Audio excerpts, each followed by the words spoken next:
Salut à tous, ravi de vous retrouver sur Direct Course, quintet de qualité en ce samedi 29 décembre sur l'hippodrome de Paris-Vincennes, s'agissant en effet du prix de Bar-le-Duc, une épreuve qui rassemble des trotteurs de 5 ans et au-dessus d'un très bon niveau d'ensemble.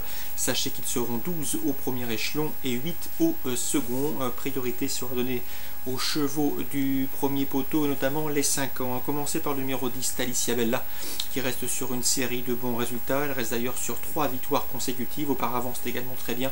La jument est au mieux, elle est en plein progrès. Elle dépend de l'entraînement redoutable de Jean-Paul Marbion, la drive d'Anthony Barrier. L'engagement au premier échelon est idéal. Elle sera déférée des 4 pieds. Rien ne s'oppose dès lors à une confirmation, d'autant qu'elle vient de devancer plusieurs de ses adversaires du jour. Le 8, Sage de Guérinière, à mon avis, sera son principal adversaire. Un Sage de Guérinière qui sera déféré les 4 pour l'occasion. Notez bien, ce cheval a été déféré les 4 à 4 reprises pour autant de succès. Il est invaincu lorsqu'il évolue pieds nus. Cette course constitue pour lui un objectif. Dans ces conditions, il mérite crédit. Ensuite, j'ai retenu le 4, Tornado Bello, un cheval dur à l'effort, capable d'imprimer le rythme de l'épreuve et d'aller assez loin. C'est un cheval dur à l'effort qui dans cette épreuve devrait pouvoir également terminer dans le quintet gagnant, lui qui vient terminer deuxième de Talicia Bella lors de leur dernière confrontation commune. Le numéro 13, c'est Ciao Doiron, qui compte déjà 13 succès en 17 courses courues. C'est un cheval de tout premier plan. Les bémols, c'est qu'il doit dans un premier temps run 25 mètres, ce qui ne sera pas évident face à une telle concurrence. La seconde réserve, c'est qu'il vient de se montrer fautif et il doit avant tout rassurer. Cela dit, vu son potentiel, il a parfaitement les moyens de terminer dans les 4 premiers, raison pour laquelle je l'ai placé à ce rang. Le numéro 6, Tamara JL, jument régulière, jument confirmée en semblable société, qui à la faveur d'un bon parcours caché devrait pouvoir tirer son épingle du jeu, d'autant que Jos Verbeek s'entend très bien avec elle. Elle vient terminer 3e derrière Tornado Bello et Talicia Bello. Une confirmation est donc attendue, c'était le 8 décembre. Ensuite, j'ai retenu le 5, c'est Rue de l'Héroux. Je vous l'avais conseillé lors de sa dernière victoire, il s'est imposé dans un quintet et ce plaisamment. Cette fois-ci, l'opposition est plus relevée, il doit affronter les 5 et 6 ans. Cela dit, le cheval est au mieux. Un cheval qui doit impérativement courir caché et bénéficier d'un bon parcours. Si c'est le cas, sa pointe de vitesse finale peut en faire souffrir plus d'un. Ensuite, pour les places, je retiendrai le 3, Quickmaster. À mon avis, il est barré pour les premières places, mais sa régularité et sa forme actuelle l'autorisent à quelques espoirs pour les places, à l'instar du numéro 7, Tabler, qui a terminé 5e de Talicia Bella le 8 décembre, derrière notamment Tornado Bello ou encore Tamara JL. Le cheval se recommande également d'un bon chrono sur ce parcours, de quoi incliner à une certaine méfiance. Résumé chiffré pour ce quintet: 10, 8, 4, 13, 6, 5, 3 et 7. Suite du programme, dans la première, j'ai pu m'entretenir avec Adrien Pereira. Il présente le 111 Hulor du Béziaux. Le cheval est au mieux, il reste d'ailleurs sur de bons résultats sous la selle.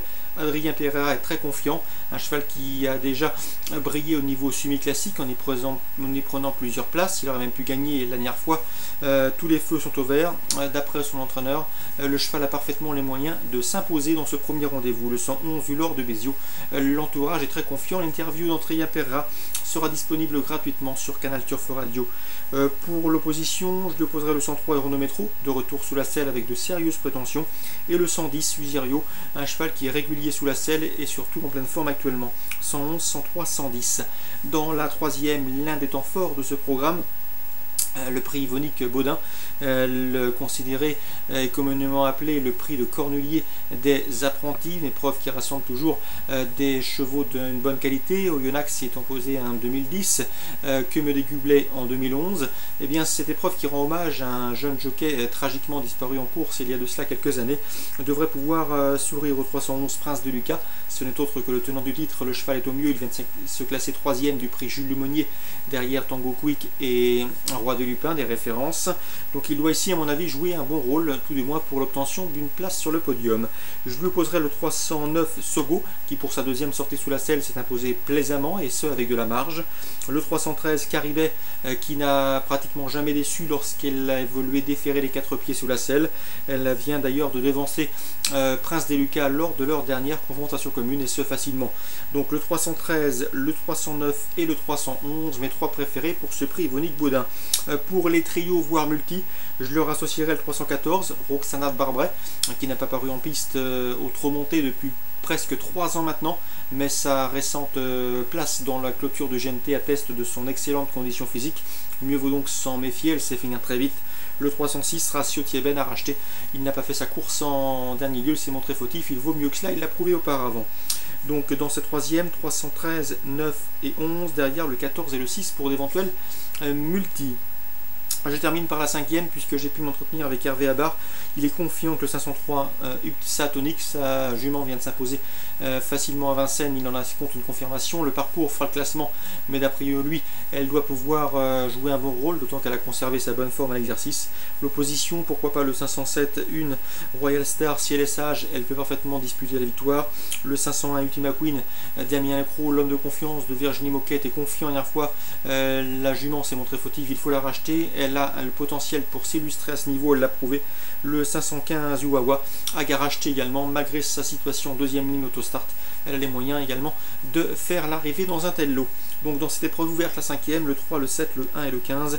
Mais les courses que je ciblerai en priorité seront la première avec le 111 et la troisième, le prix Yvonique Baudin. Bon samedi à tous, très bon jeu et à demain sur Direct Course.